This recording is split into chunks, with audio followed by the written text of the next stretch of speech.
नमस्कार दोस्तों, आज इस वीडियो के अंदर मैं एक नई चीज आपको बताने वाला हूं। सुप्रीम कोर्ट ऑफ इंडिया ने अभी रिसेंटली जो है बहुत ही बढ़िया अपना एक स्टेटमेंट बोली है, बहुत ही बढ़िया एक जजमेंट प्रोनाउंस करा है। सुप्रीम कोर्ट ऑफ इंडिया ने एक रिव्यू पिटीशन यहां पे फाइल हुई थी। किस चीज के लिए आपको पता होगा, SNJPC इसकी फुल फॉर्म होती है सेकंड नेशनल जुडिशियल पे कमीशन। इन्होंने एक रिकमेंड करा था कि जो हमारे डिस्ट्रिक्ट कोर्ट के जजेस होते हैं ना, इनकी सैलरीज और इनके जो अलाउंसेज होते हैं और जो इनको अदर फैसिलिटीज दी जाती है उसको जो है ना उनको एनहेंस करना चाहिए। ऐसा सुप्रीम कोर्ट ऑफ इंडिया ने सेकंड नेशनल जुडिशियल पे कमीशन को रिकमेंडेशन को मानते हुए ये बात एग्री करी थी कि हाँ भाई ऐसा होना चाहिए और किया जाए, मतलब ऑर्डर पास कर दिया था, बात खत्म हो जाती है। यहां पे फिर रिव्यू पिटीशन फाइल करी गई सुप्रीम कोर्ट ऑफ इंडिया के द्वारा के सामने कि सुप्रीम कोर्ट ऑफ इंडिया को ये बोला गया कि जज साहब आप प्लीज जो आपने ऑर्डर पास करा था ना सेकंड नेशनल जुडिशियल पे कमीशन का, उसको डिस्ट्रिक्ट कोर्ट के जजेस जो होते हैं इनकी सैलरी को बढ़ाया जाए, तो आप प्लीज इस ऑर्डर को जो है रिव्यू पिटीशन के तौर रिव्यू कर लिए, क्योंकि यार आप उनकी सैलरी मत बढ़ाने दीजिए। सीधी सी बात ये थी। सुप्रीम कोर्ट ऑफ इंडिया ने यहां पर क्लियर शब्दों में सुप्रीम कोर्ट के अंदर जो 3 जजेस की बेंच बैठी थी, honourable chief justice of India DY Chandrachud ji और honourable justice V Ramasubramanian ji and honourable justice PS Narasimha ji, इनके द्वारा जो है ये सुनवाई चल रही थी रिव्यू पिटीशन के द्वारा। हालांकि इन्होंने रिव्यू पिटीशन एकदम खारिज कर दी और यहां पे एक बहुत बढ़िया इन्होंने अपना जजमेंट दिया कि जो सबऑर्डिनेट कोर्ट्स होते हैं, सबऑर्डिनेट जजेस होते हैं, इनका नाम बदल के डिस्ट्रिक्ट जुडिशरी, डिस्ट्रिक्ट जज के नाम से इनको पुकारा जाएगा। और अगर कोई भी हायर कोर्ट यानी कि हाई कोर्ट हो गए, इनफैक्ट सुप्रीम कोर्ट क्यों ना हो गए, इनके द्वारा अगर कोई भी जजमेंट प्रोनाउंस करा जा रहा है और उसमें लिंक अगर सबऑर्डिनेट कोर्ट्स का होगा, सबऑर्डिनेट जज साहब का होगा, तो वहां पे वो सबऑर्डिनेट वर्ड नहीं लिखेंगे, वहां पे वो लिखेंगे डिस्ट्रिक्ट कोर्ट, डिस्ट्रिक्ट जज। क्योंकि यहां पे सुप्रीम कोर्ट ऑफ इंडिया ने क्लियर शब्दों में बोला है कि जो डिस्ट्रिक्ट जज है ना वो किसी का सबऑर्डिनेट नहीं होता है।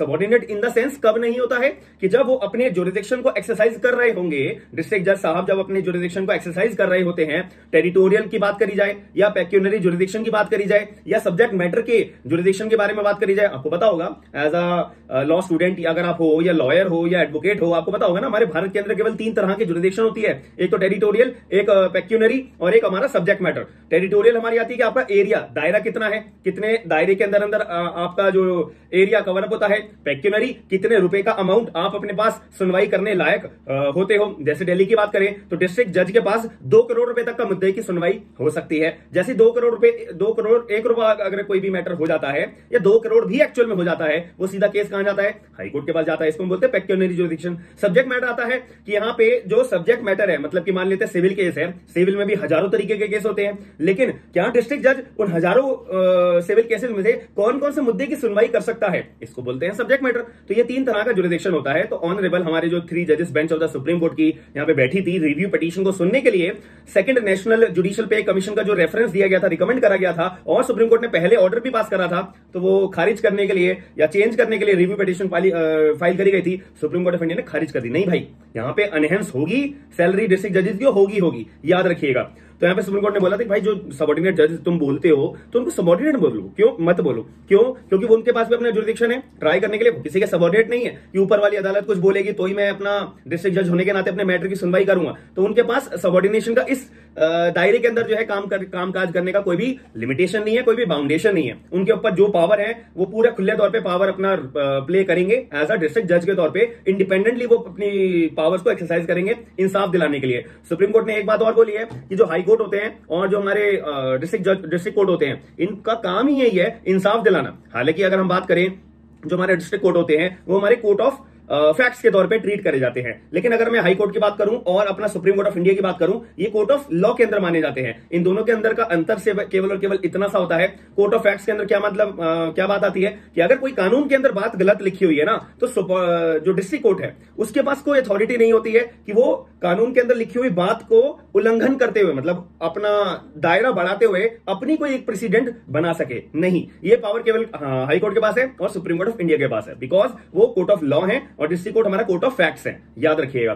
तो इसलिए यहां पे ये फंक्शनिंग करी हुई है, लेकिन यहां पे मुद्दे वाली बात कोई court of law court of fact की बात नहीं करी गई, यहां पे जुरिडिक्शन की बात करी हुई है। तो सुप्रीम कोर्ट ऑफ इंडिया ने एक रिस्पेक्टफुली बहुत ही बढ़िया बात बोली है कि डिस्ट्रिक्ट कोर्ट को अब हम कभी भी जीवन में सबऑर्डिनेट के कोर्ट के नाम से नहीं पुकारेंगे, हमेशा डिस्ट्रिक्ट कोर्ट को हम डिस्ट्रिक्ट कोर्ट के नाम से पुकारेंगे, डिस्ट्रिक्ट जज के नाम से पुकारेंगे, सबऑर्डिनेट जज के नाम से नहीं पुकारेंगे। क्यों? क्योंकि इट इज कॉन्स्टिट्यूशनल पोस्ट अगर हम इसको सबॉर्डिनेट कोर्ट बोल रहे हैं, सबॉर्डिनेट जज बोल रहे हैं, तो इसका मतलब हम संविधान का उल्लंघन कर रहे हैं, संविधान को डिसरिस्पेक्ट कर रहे हैं, सीधी बात है। तो अगर ये वीडियो के अंदर जो मैंने आपको बात बताई है तो आपको समझ में आई। और सुप्रीम कोर्ट ने ये भी बोला है कि इसीलिए जो सेकंड नेशनल जुडिशियल पे कमीशन का हमारे पे रिकमेंडेशन आया था, हमने जो ऑर्डर पास करा था, हमने बोला था कि सैलरी को एनहेंस करा जाए, अलाउंसेस को एनहेंस करा जाए, ये इसीलिए करा था because it is important to ensure the financial security and economic independence of the district court as well, कि डिस्ट्रिक्ट कोर्ट के पास भी अपनी financial security and economic independence बरकरार रहनी चाहिए। इसी चीज को बरकरार रहने के लिए जो सेकंड नेशनल जुडिशियल पे कमीशन के द्वारा रिकमेंडेशन आया था और जो हमने ऑर्डर पास करा था वो बिल्कुल वैलिड है, लीगल है और उसको जल्दी से जल्दी इंप्लीमेंट करा जाए, बात खत्म।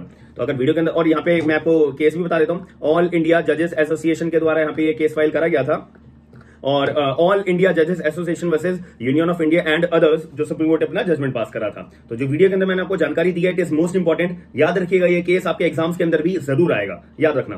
तो वीडियो को लाइक जरूर करेगा, चैनल को सब्सक्राइब करके लोगों तक शेयर करना, ये आपकी ड्यूटी है और बहुत ही ज्यादा ये मैंडेटरी है सब लोगों को अवेयरनेस पहुंचाना। तो मिलते हैं नेक्स्ट वीडियो में, थैंक यू, धन्यवाद।